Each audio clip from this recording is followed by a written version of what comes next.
Hello there, I'm Laura Young. Good morning. Welcome to my new series, Woman to Woman Secrets Shared.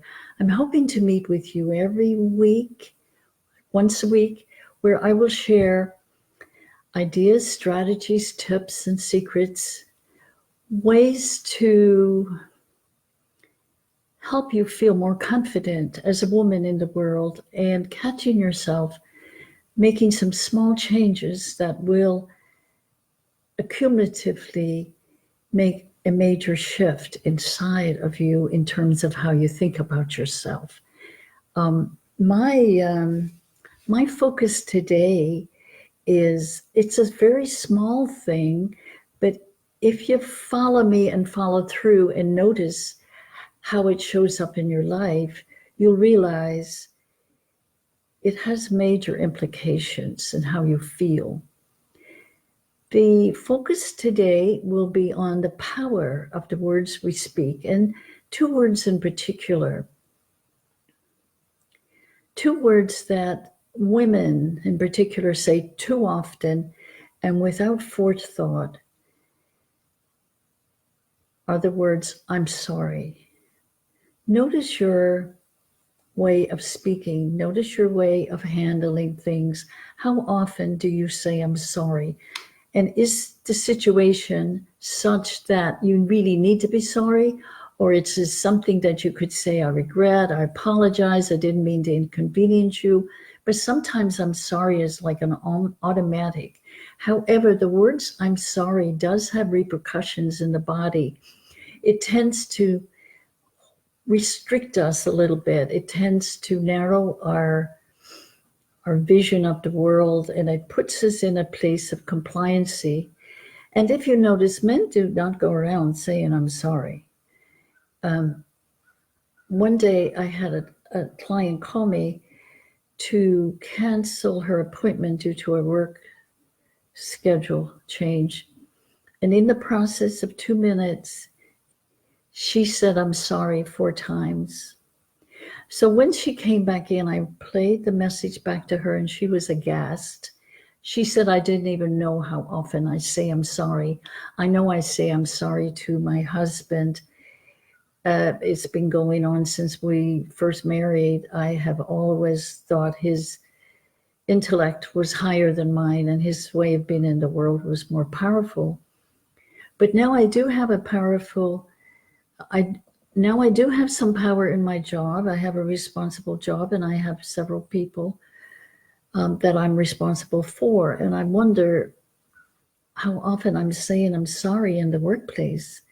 And she wondered if saying I'm sorry maybe minimized her credibility somehow with her employees. And I would say, yeah, probably does.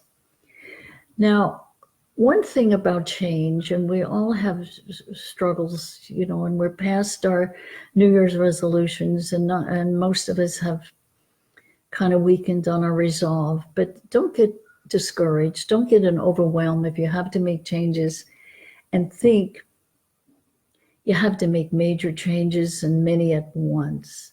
Pick a small thing, and this seemingly small thing, like seemingly small, that to look at how often you say I'm sorry and to change that energy, which is negative.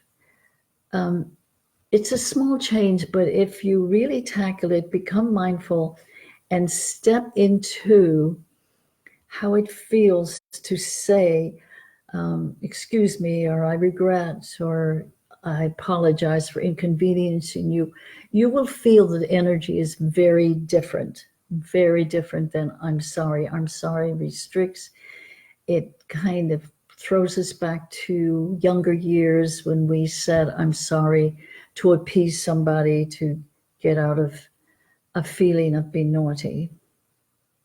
So what I'm planning to do in the coming weeks is to address areas that may seem small, but will give you a head start in understanding some of the unseen and unaware of things that hold you back.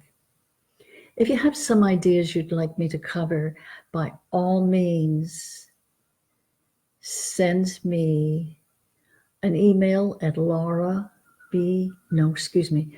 me an email at Laura@life, L-I-F-E, resource, R-E-S-O-U-R-C-E, center.net, Laura@liferesourcecenter.net, and tell me if you have some particular